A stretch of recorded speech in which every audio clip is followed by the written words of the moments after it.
Hi learners, welcome to our channel. Let's see the important things which should be covered in surgery before going for competitive exams. Already we had done a video on what to study in anatomy.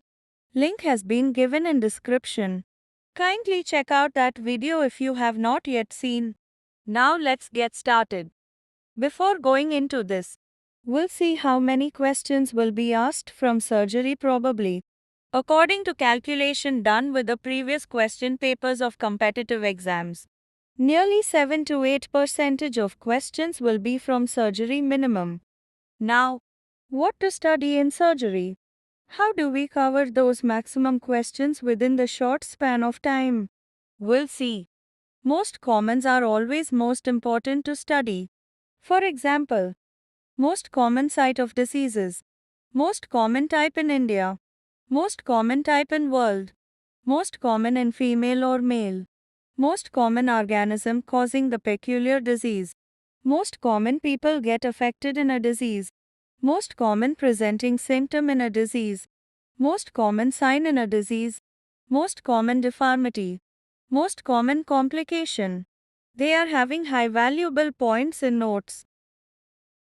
Similarly, first choice of investigation, most specific test, gold standard investigation of particular disease. They are crucial. Exclusions again come under high yielding points. Particular disease never involves some organ or people. Some factors protect the person from getting a disease and the same time creates another disease. So concentrate on that too. For example, though smoking protects some diseases but becomes an etiology for other diseases. Here, we have some other crucial areas to be concentrated. Diagnostic criteria, diagnostic signs and fascinating signs, diagnostic triads, most sensitive and most specific test. Another name of the disease or misnomers.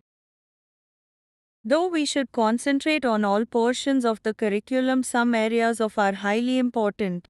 Ulcers, arterial and venous diseases in general surgery, thyroid, breast, appendix, hernia, gastrointestinal system.